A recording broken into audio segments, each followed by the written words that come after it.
Buenas noches, bienvenidos a Jupyter Lab, tu espacio virtual. Gracias por acompañarnos. Hoy estaremos hablando de lo que es un microprocesador o microcontrolador y cómo es su arquitectura interna. Vamos a hablar un poquito de qué es la electrónica, también un pequeño repaso acerca de dónde viene la electrónica, cómo surge estos conceptos de microprocesamiento, de dónde viene la tecnología que se utiliza actualmente, dónde inicia, dónde está aplicada la electrónica, por qué conviene estudiar electrónica y meterse en este campo, ¿sí? Entonces, para empezar, vamos a ver una pequeña presentación donde mencionaremos precisamente qué es la electrónica y de ahí empezamos. Gracias por acompañarnos hoy en esta primera transmisión en vivo de Jupyter Lab.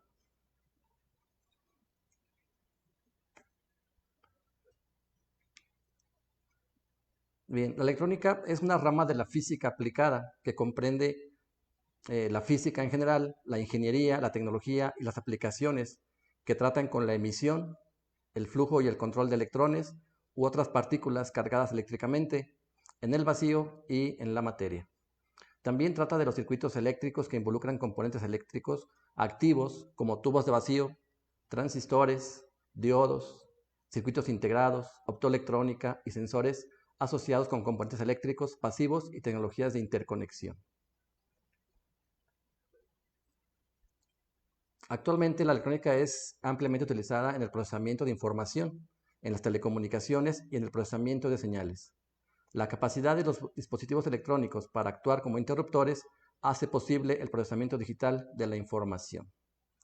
Las tecnologías de interconexión, como los circuitos impresos, la tecnología de empaquetamiento electrónico y otras formas variadas de infraestructuras de comunicación, completan la funcionalidad del circuito y transforman los componentes electrónicos mixtos en un sistema de trabajo regular llamado sistema electrónico. Para ir entendiendo un poquito mejor cómo entender todo esto, vamos a enfocarnos y pensar un poquito en nuestro teléfono celular. En nuestro teléfono celular, todos esos conceptos que hemos hablado ahorita se ven aplicados desde las imágenes, las comunicaciones, los sensores, todo está prácticamente integrado en un teléfono celular. Es uno de los circuitos más o componentes o sistemas más complejos o de los más complejos que podemos tener en la actualidad. Vayamos un poquito a por qué estudiar electrónica. Una de las principales razones es que es transversal. La electrónica es transversal a prácticamente cualquier industria que tengamos actualmente como humanidad.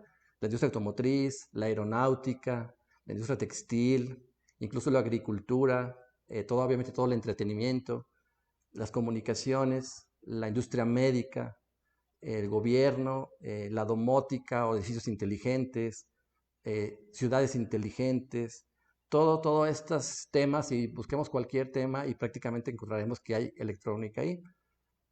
Es una combinación electrónica, software, y obviamente a últimos años tenemos lo que es la inteligencia artificial. Estas tres cosas juntas, electrónica, software e inteligencia artificial, digamos que son los que le han dado el empujón a toda la tecnología que vemos actualmente.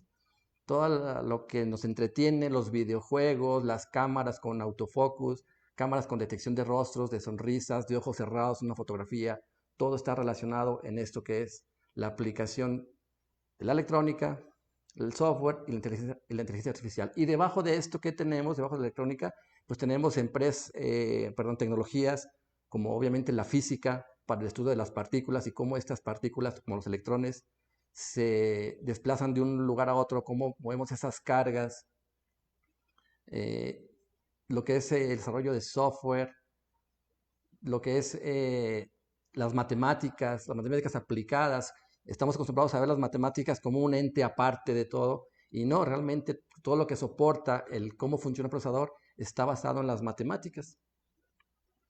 También dentro de los temas o dentro de las áreas donde la electrónica está presente y también como soporte para esto es, digamos, también la química para fabricar los semiconductores, la metalurgia para hacer las conexiones de metal, las tarjetas de interconexión. Entonces, la gama es muy amplia. Entonces, si estudiamos electrónica, si nos metemos sobre esta área, podremos digamos, desarrollarnos profesionalmente de manera un poco más sencilla que a veces en otras áreas que son un poco menos, bueno, hay menos presencia de esas áreas o de esas materias en otras áreas, ¿no? Entonces la electrónica está prácticamente en todo, es fácil meternos, hay mucha información, a veces es tanta que nos pierde y ese es uno de los propósitos de Jupyter Lab, apoyar un poquito en lo que se pueda, profesores, estudiantes, para que de alguna manera vayan dando los primeros pasos o si ya empezaron a avanzar en esto,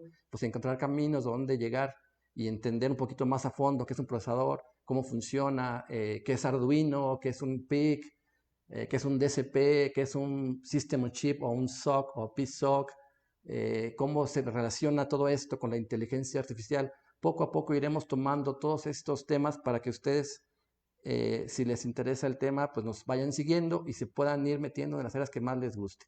Vamos a ir tocando temas de programación, vamos a ir tomando temas de procesamiento de imágenes, temas de programación de procesadores, cosas básicas de electrónica para entender desde qué es el voltaje, la corriente, quien no se ha metido en estos temas, que apenas inicia, pues pueda empezar a avanzar en firme con conceptos básicos bien entendidos para poder dar los mejores pasos más adelante.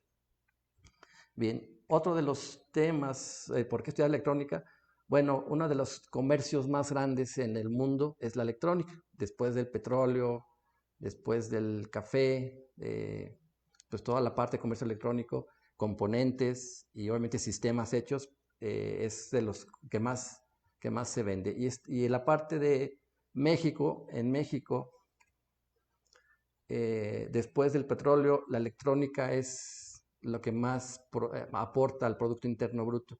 Todas las empresas maquiladoras y exportadoras de productos electrónicos en el país aportan más que muchas otras industrias. Entonces, digo, es un camino más o menos, nada seguro en la vida, pero de lo más seguro que tenemos es que si le entramos al área de estas que les decía, software, electrónica, inteligencia artificial, programación, bueno, hablamos de software, vamos a progresar, vamos a tener un camino profesional por donde avanzar, un crecimiento tanto intelectual como económico, por supuesto.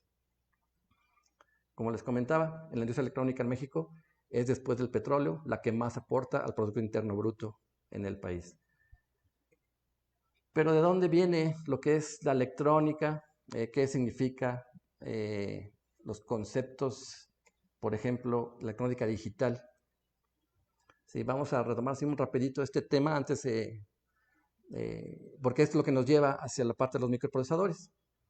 Entonces, la electrónica digital es la rama más moderna y que evoluciona más rápidamente actualmente. Se encarga de sistemas electrónicos en los que la información está codificada en estados discretos, a diferencia de los sistemas analógicos, donde la información toma un rango continuo de valores. En la mayoría de los sistemas digitales, el número de estados discretos es tan solo de 2. ¿No has escuchado hablar toda lo que es la lógica digital? Está basada en 2 preceptos, que son los niveles lógicos o estados lógicos, también se les puede llamar así.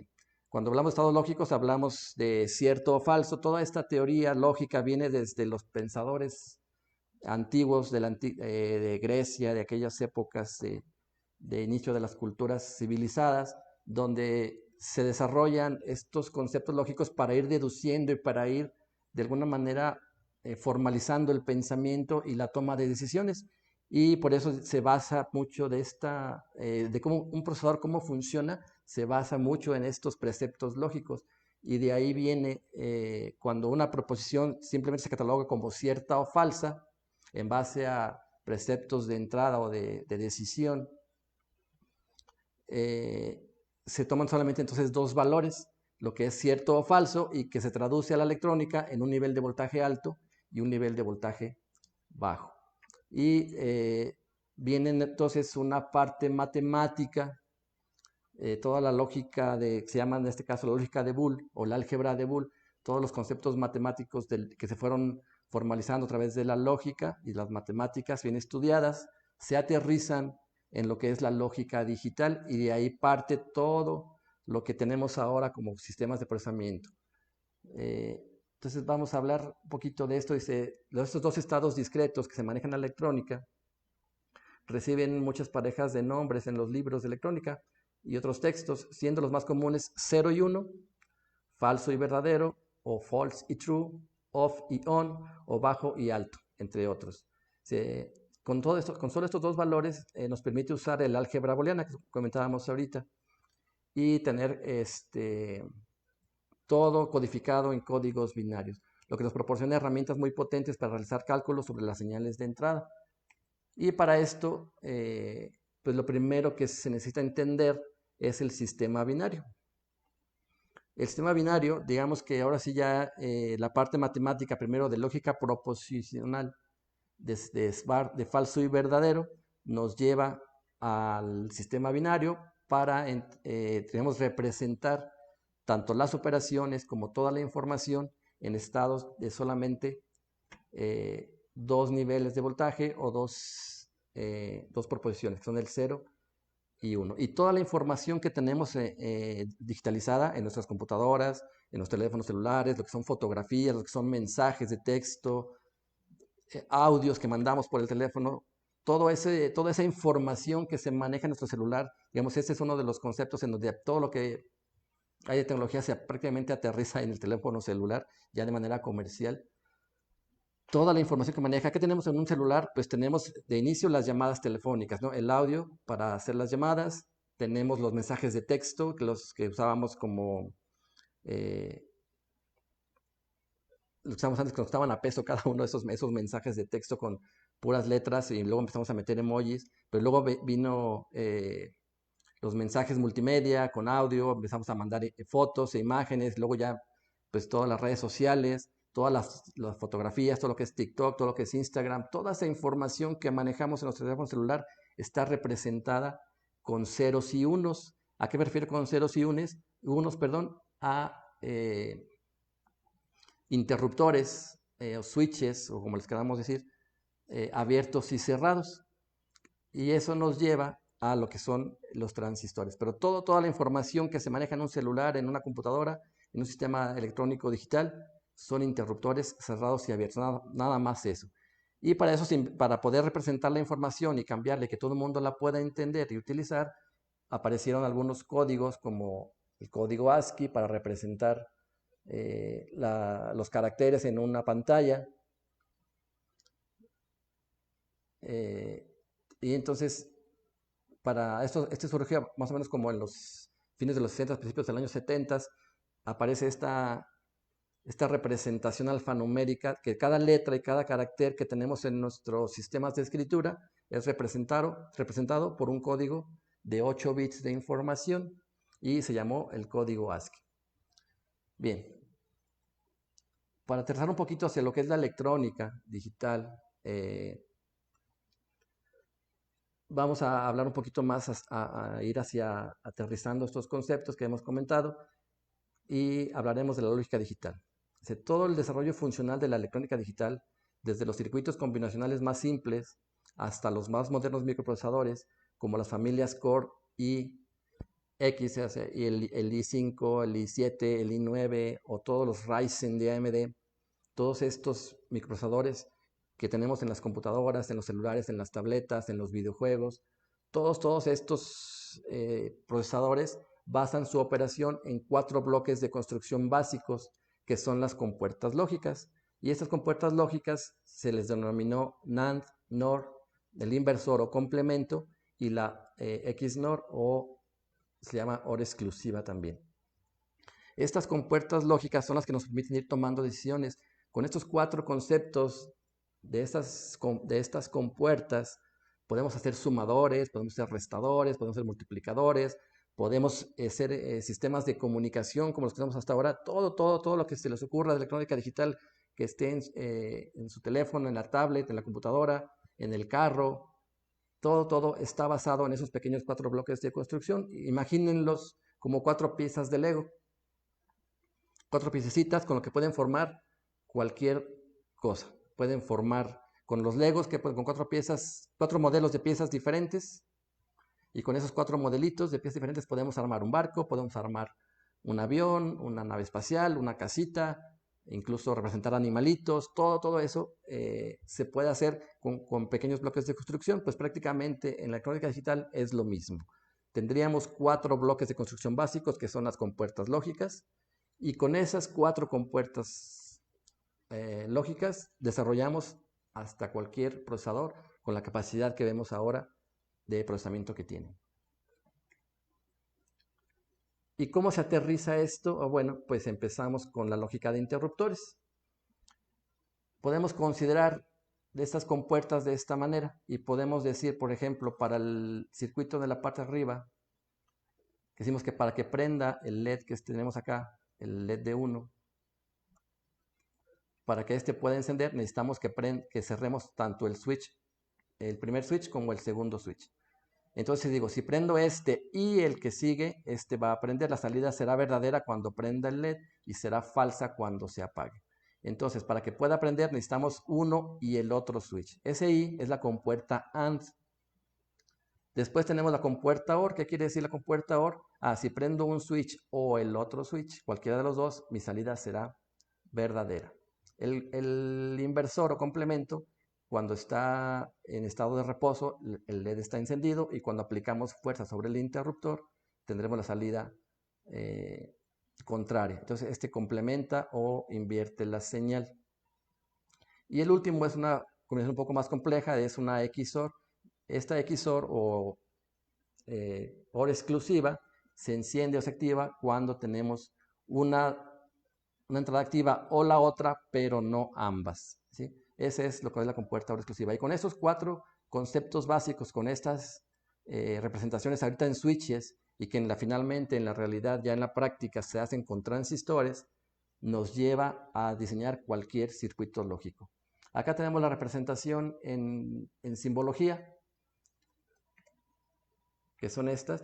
El primero es el inversor, la compuerta AND, la NAND, que es una NAND con un inversor enfrente se convierte en una AND, una NOR con un inversor enfrente se convierte en una OR, y tenemos aquí la OR exclusiva. Bien, para no entretenernos mucho con esto, ahorita nos meteríamos a un tema de mucho tiempo de explicaciones, pero vamos a avanzar rápido en esto para no aburrir demasiado. Y para representar esos ceros y unos, o sea, ahorita ya lo vimos en switches, ya lo vimos en simbología, y para llevarlo pues a la práctica, ya aterrizarlo en un circuito aplicado, ¿cómo representamos estos unos y ceros en electrónica? Pues una es con la presencia o ausencia de corriente o con la diferencia de niveles de voltaje. Regularmente los ceros lo conectamos al negativo de la batería o digamos el ground, GND, y los unos serían voltajes altos que pueden ser 1.8 volts, 3.3, 5 volts, etc. Y bueno, existen muchas maneras de hacer interfaces con los sistemas digitales. Para dichos sistemas pueden interactuar con el mundo físico. Para que podamos actuar, por ejemplo, con el celular, pues tenemos las pantallas touch. Para los carros tenemos muchos botones. Ahorita está de moda lo que es todo lo que se llama la tecnología CapSense o sensores de contacto, que son interruptores para poder meter información hacia los sistemas electrónicos y que estos puedan procesar la información. Entonces, pues hay tecnologías muy elevadas. Tenemos, por ejemplo, aquí interruptores de entrada y salida, transistores. Con los transistores se forman las compuertas y con las compuertas podemos hacer circuitos que se llaman combinacionales. Voy a repasar rápido esto, circuitos combinacionales. Y podemos tener sumadores aritméticos, nos hace una suma aritmética de 2 números. Podemos sumar, si se acuerdan de su teléfono celular, tenemos una calculadora ahí donde hacemos sumas de cantidades, multiplicaciones, divisiones, todo eso se puede hacer con estas simples compuertas. Este es un ejemplo de sumadores. Para hacer sumadores más complejos, para que puedan sumar cantidades más grandes, pues se pueden poner en cascada. Se pueden hacer restadores para las operaciones aritméticas de resta. Podemos hacer multiplicadores.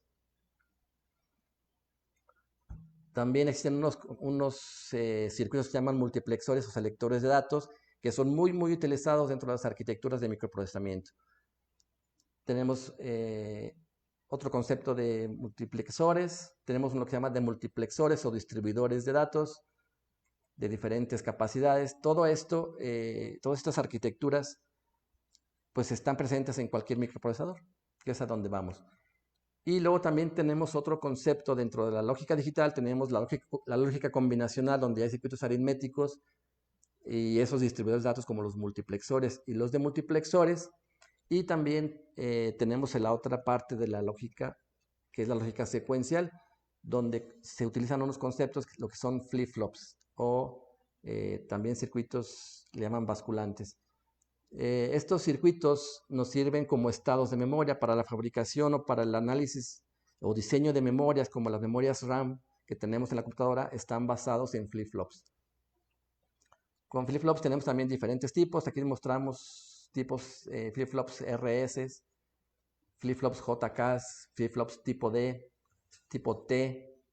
Y con estos flip-flops podemos hacer también estructuras como contadores y memorias. Todo el control de datos que va dentro de un procesador se hace a través de flip-flops para que los datos vayan de la memoria hacia el procesador, hacia la unidad aritmético-lógica, etcétera. Todos estos movimientos de información dentro del chip se hacen gracias a los flip-flops. También decíamos, hacer memorias con estos procesadores. Hay diferentes tipos de memorias. De las antiguas, pues tenemos las cintas de cinta magnética que ya se usan poco. Hay diferentes también arquitecturas de memoria. Hay memorias que se llaman tipo FIFO o tipo caché o tipo LIFO o tipo stack. Todos estos conceptos están dentro de las arquitecturas de los procesadores, que es al final hacia donde nos estamos dirigiendo. Dentro de las estructuras de microprocesamiento tenemos diferentes tipos de memorias. Tenemos memorias RAM para lo que son los datos, memorias EPROM para guardar información que no queremos que se borre aunque se pague el equipo, y memorias flash donde se guardan las instrucciones que ejecuta un procesador. Y con esos procesadores se pueden armar sistemas de cómputo. Vamos a avanzar rápido esta parte y vamos a hablar de microcontroladores. Vamos a aterrizar la plática hoy en lo que son los microcontroladores, principalmente lo que son de los que fabrica Microchip, y hablaremos cómo más o menos funcionan en esas arquitecturas. Dentro de las arquitecturas de los procesadores tenemos prácticamente dos tipos, lo que son la arquitectura von Neumann y la arquitectura Harvard. Vamos a explicar, la von Neumann ya se utiliza un poco menos ahora, y la que está más presente en los microcontroladores de gama baja y media, como los que vamos a explicar aquí en estos días, es la arquitectura Harvard. Y de ahí, pues bueno, vamos a pasarnos a explicar un poquito más, de manera más dinámica, lo que es el funcionamiento de un microprocesador, qué contiene adentro el procesador y cómo es que se van a mover los datos dentro de él, más o menos el flujo de datos de la información ahí.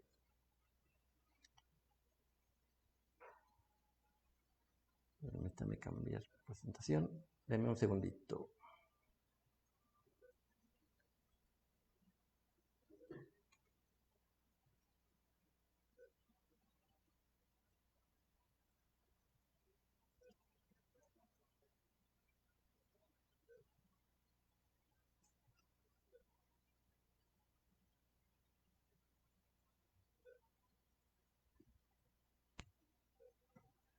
Listo, vamos a continuar. Antes de avanzar, bueno, queremos dar un agradecimiento a nuestros patrocinadores. Ahorita los dos principales patrocinadores que tenemos es Lab Center Electronics, que nos apoyó con licencia para el simulador de Proteus, y el fabricante del software de programación PIXE también nos ha apoyado con esa parte. Con esos dos, con el simulador de Lab Center Electronics y con el sistema de programación de PIXE, vamos a ver algunos ejemplos de cómo programar realmente y aterrizar todos estos conocimientos y poder desarrollar aplicaciones basadas en microprocesador. Vamos a trabajar con una tarjeta como esta en próximos días, una tarjeta donde tenemos un microprocesador o microcontrolador, el 18F4550, donde contendremos interruptores de entrada y salidas. Vamos a ver cómo manejar LEDs RGBs, vamos a ver cómo usar pantallas, drivers para controlar motores de corriente directa para robotcitos, entradas analógicas, acelerómetros, tenemos también entradas analógicas para sensores. Y entonces con esta también vamos a hablar de comunicaciones. Por ejemplo, cómo se comunican todos los sensores en un vehículo, qué protocolo utilizan para, por ejemplo, la computadora principal del auto se pueda comunicar con los espejos laterales para ver y avisen al conductor que hay un vehículo, digamos, si queremos rebasar o si queremos cambiar de carril, para bajar los vidrios, subir los vidrios, para conectarnos con el Bluetooth de nuestro teléfono hacia el coche, de todos los sensores para lo que es la tracción dinámica de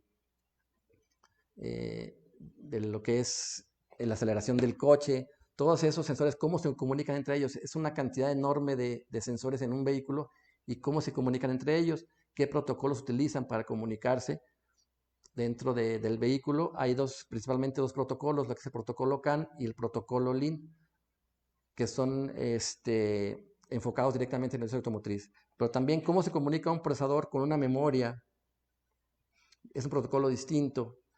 Esos protocolos son, por ejemplo, SPI o I cuadrada C. Todos esos protocolos los vamos a tocar en algún momento. Veremos prácticas, podemos hacer la demostración física como en el simulador. El simulador Proteus es muy, muy bueno. Es muy realista. Prácticamente si nuestro sistema, nuestro programa funciona en el simulador, es un 99% de posibilidades de que va a funcionar físicamente en la tarjeta. Entonces vamos a tomar todos estos temas, los vamos a ir viendo poco a poquito. Es mucha información para verla en un momento, pero si nos van siguiendo, iremos explicando desde el uso de las herramientas, desde instalarlas, podemos ver cómo se instalan, podemos ver cómo empezar un proyecto y cómo luego pasar de ese proyecto en la computadora, en el simulador, a una tarjeta realista, práctica, donde podemos fabricar una tarjeta, donde podemos conseguirlas. Todo eso lo iremos viendo a lo largo de las próximas semanas. Pero bueno, volvamos al tema de la arquitectura del procesador. ¿Cómo funciona un procesador? ¿Sí? Entonces, cuando hablamos de procesadores, regularmente aparecerá el concepto de arquitectura de computadoras o de microprocesadores. Esto se refiere a hacer una representación de los componentes principales del mismo y cómo estas partes se relacionan entre sí para darle funcionalidad requerida a este procesador. Comprender la arquitectura de un microprocesador nos facilita el uso del mismo, por eso es que estamos iniciando por este lado, para que de alguna manera, conociendo cómo está por dentro el procesador, podamos sacarle provecho y entender más cómo aplicar todos los conceptos de programación al manejo de todo el hardware que está en el procesador. La mayoría de los microprocesadores o microcontroladores pequeños, como los utilizados en las placas Arduino, o esta que tengo yo aquí, es una tarjeta diseñada por Jupyter Lab, todos estos procesadores pequeños o de gama media o gama baja, tienen una arquitectura similar a la que vamos a mostrar ahorita. Prácticamente dentro del... Ahí se van a compartir, ¿verdad? Vamos a ver.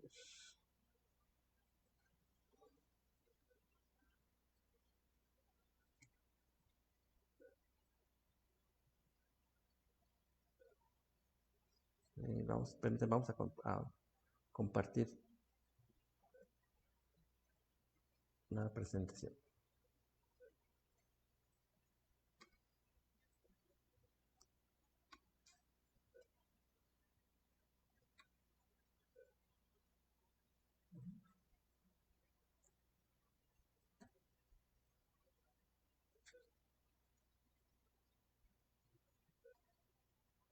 Sí. Bien, prácticamente todos los procesadores, así como esos que les mencionaba, como los que están en las placas Arduino o los de Microchip, digamos que son la competencia, y obviamente muchas otras marcas de procesadores pequeños, lo que tienen internamente es un CPU, que es exactamente la unidad de procesamiento. Esa CPU tiene adentro pues, una unidad de control, que es la que maneja todos los datos, todo el flujo de información. Tiene un decodificador de instrucciones, es un sistema que va a recibir una instrucción y va a decidir esa instrucción qué significa y va a ejecutarla. y tiene también un halo o una unidad aritmético-lógica, que es la que se encarga de procesar la información. Si la instrucción dice sumar, pues esa unidad hará la suma. Si esa unidad dice leer un dato desde externo del micro, pues ese se encargará de hacerlo. Todo esto estará manejado por este punto. Y tenemos dos tipos de memoria principalmente en los procesadores. Tenemos memoria RAM, que son los datos que se van generando durante la ejecución del programa, y tenemos la memoria flash, donde están las instrucciones que se van a ejecutar.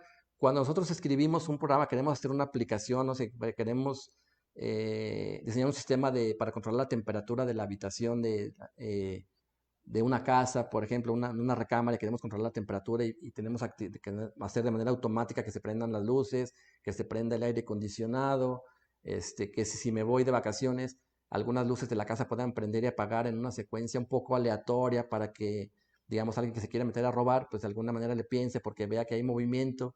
Todo ese tipo de cosas las podemos hacer con estos sistemas, así como también, por ejemplo, el sistema Alexa que está ahorita de moda, en el que pues es prácticamente un sistema Bluetooth donde tiene un procesador ahí adentro y uno le habla a ese sistema y ya tiene conectados vía red inalámbrica, puede ser Bluetooth o Wi-Fi, pues a apagar y encender luces, etcétera, ¿no? Todo eso, incluso buscar información en internet y todo esto lo podemos tener ahí.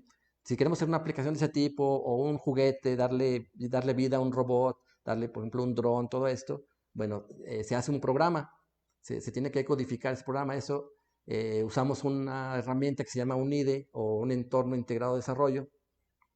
Ahí escribimos el código. Una vez que escribimos el código, pues se tiene que pasar al procesador. Para que llegue al procesador ocupamos lo que es un programador. Un programador es un aparatito, algo parecido a este, o hay de muchas formas, de muchas marcas. Este es uno que se llama un PIC-Kit 4 de Microchip. Entonces, todo el software, todo el programa que se hace en la computadora, se pasa desde la computadora mediante este aparatito, se pasa hacia el microprocesador.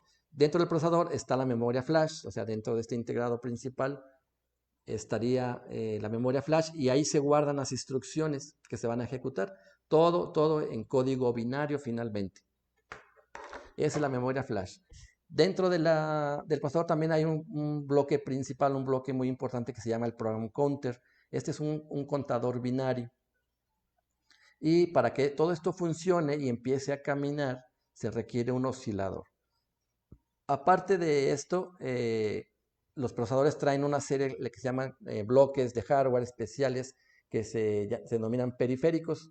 Dentro de esos periféricos podemos encontrar timers, módulos que se llaman de captura y compara, módulos PWM que son para, por ejemplo, controlar la velocidad de los motores de corriente directa o para mover los servomotores en un brazo robótico, convertidores análogo digital para leer sensores analógicos como de temperatura, de presión, de velocidad de viento. Todo esto pues lo podemos hacer a través de los ADCs, sistemas de comunicación para, por ejemplo, si hago una alarma para un coche y quiero ponerle GPS y quiero ponerle Bluetooth, pues requiero los sistemas de comunicación para que el microprocesador se pueda conectar desde la alarma del coche a través de Bluetooth hacia mi teléfono celular para activar o desactivar la alarma, para desactivar el coche vía remota. Puedo conectarme a través de estos protocolos de comunicación como son SPI, I2C, USB. Les decía, algunos micros traen CAN, que es el protocolo para los coches, UART para manejar pantallas, para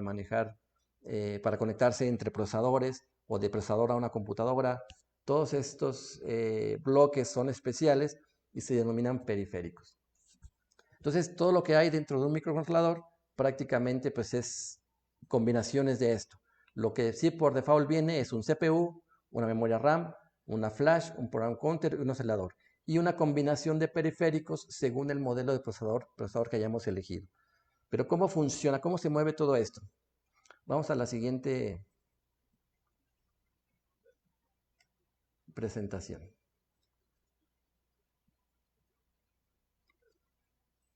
¿Se sigue viendo?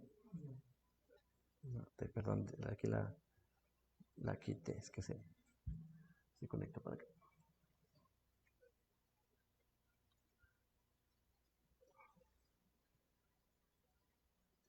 nuevo.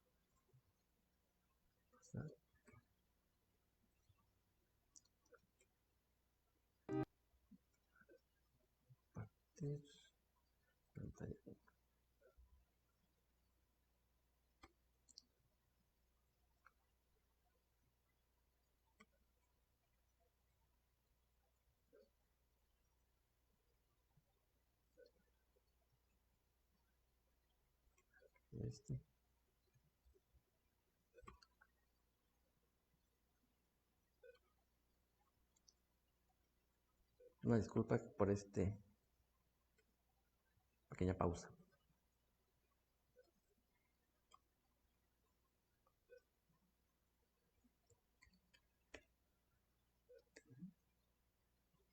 Bien, ahí estamos. ¿Sí? Bien, aquí está un poquito más detallado ese diagrama de bloques del procesador. Tenemos lo que decíamos hace ratito, un oscilador, que es donde empieza todo el movimiento del procesador, todo el flujo de datos empieza aquí en el oscilador. Un oscilador es un circuito electrónico que genera pulsos de voltaje, o sea, niveles altos y bajos de manera continua. Y puede funcionar mediante una combinación resistor-capacitor, un arreglo RC, o mediante un cristal de cuarzo. Cualquiera de las dos opciones nos puede hacer funcionar un microprocesador. De estos dos, bueno, hay un selector para decir utilizar el arreglo RC o el arreglo de cristal. Pasa el oscilador y luego enseguida viene el program counter. El program counter es un contador binario que me va a generar aquí una combinación de ceros y unos que representan las cantidades en orden. Va a empezar con un 0 y luego el 1, el 2, el 3, el 4, pero obviamente todo en binario. A este línea de conexiones que van del program counter a la memoria flash la memoria flash está compuesta por este bloque donde tenemos aquí, se fijan, las direcciones de memoria y la información que se guarda en forma de ceros y unos. Bien, y tenemos un decodificador de direcciones. A esta línea de conexiones se le llama el bus de direcciones. Bien, después del program counter viene todo el bloque de memoria que incluye el decodificador de direcciones y donde se guarda la información. Y luego salen los datos por este camino, van a llegar a lo que es el CPU. Toda esta sección verde está representando al CPU como tal. Viene el instruction decoder, la unidad de control, que es la que se encarga de darle flujo de los datos para ir hacia el ALU o hacia la memoria RAM o hacia algunos de los periféricos, que se encarga de todo eso y decidir qué se va a hacer con lo que viene de las instrucciones de la memoria flash, pues es la unidad de control. Y aquí tenemos un registro en el caso de los procesadores como los de Arduino y los familia Microchip. Tenemos un registro que se llama el registro W o el registro de trabajo, el Working Register, unidad aritmético lógica. Y bueno, vamos a ver más o menos el flujo de datos. Lo primero que pasa es que se activa un pulso de reloj y luego se genera el primer conteo de las direcciones de memoria aquí. El program counter, al recibir el primer pulso, pues genera el 1 binario, lo que va a activar la primera dirección de memoria. Y al activar este número 1, pues activa este renglón y el dato que está aquí saldrá hacia el bus que va hacia el CPU. Esta combinación de ceros y unos, pues es un dato y una instrucción. Llegan al decodificador de instrucciones y de ahí pues van hacia la unidad de control. La unidad de control decide o ya reconoce esos patrones numéricos y lo que hace es, en este caso, va a mandar la información hacia el Working Register y ahí termina esta instrucción, dejando un dato que es el número 5 en binario y va hacia el ALU. Y luego viene el siguiente pulso del oscilador, se genera el siguiente pulso y se genera la siguiente dirección del program counter. Por lo tanto, de aquí se genera el 1 para seleccionar el siguiente renglón de la memoria o la siguiente instrucción que se va a ejecutar. De aquí sale este dato nuevo, va a ser la instrucción decoder y luego aparece en la unidad de control.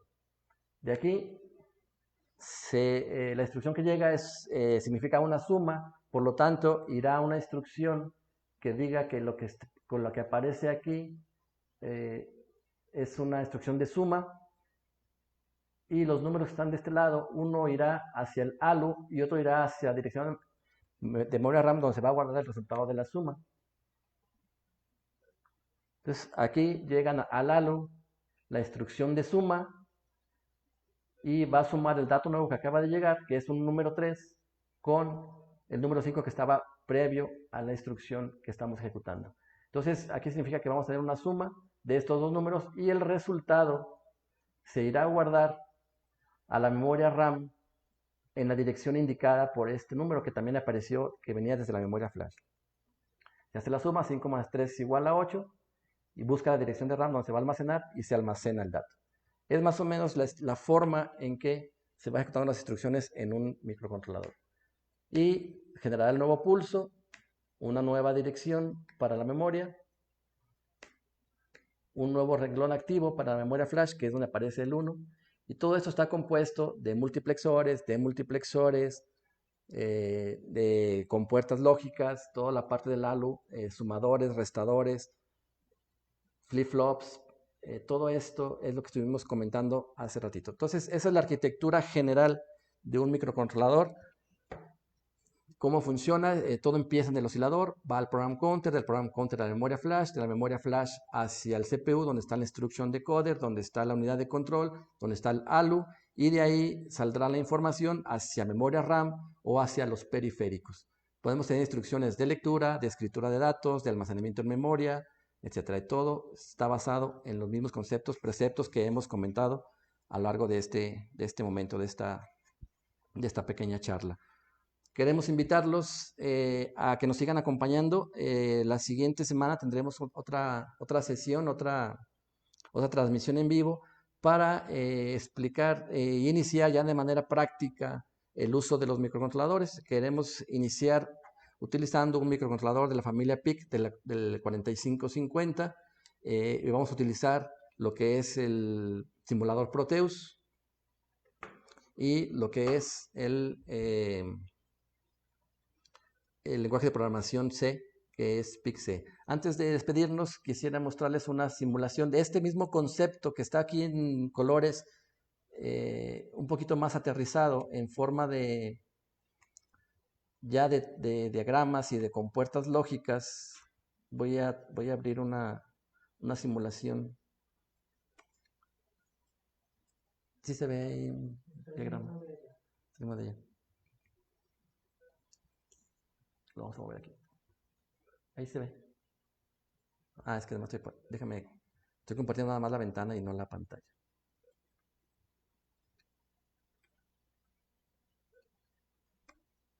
Antes de despedirnos, para que vean un poquito más la capacidad también del simulador de Proteus, que es uno de nuestros patrocinadores. Si fijan, este esquema, aquí tenemos la representación del program counter, aquí está el oscilador. Vamos a hacer zoom.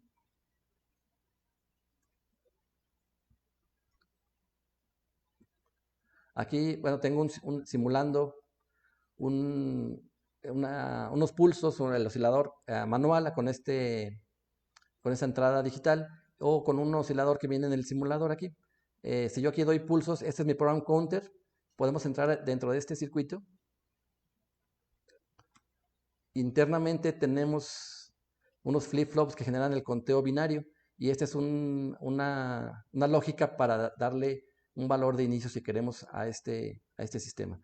Voy a regresar y si fijan, voy a volver a hacer zoom sobre esta sección del código, perdón, del diagrama. Y si doy pulso aquí, voy a correr la simulación. Y podemos ver, al dar los pulsos aquí, vemos cómo se genera el conteo binario. Y cómo aquí en la memoria, bueno, este es un multiplexor, se va a ir generando el conteo. Si ven, aquí tenemos ya el número 2, el 3, 4, 5, 6. Entonces el conteo binario, aquí está. Le podemos cambiar el switch para acá y hacer el conteo automático. Y aquí veremos cómo se va generando el conteo. Es como inicia todo el procesamiento de datos dentro de un microcontrolador. De aquí va hacia la memoria.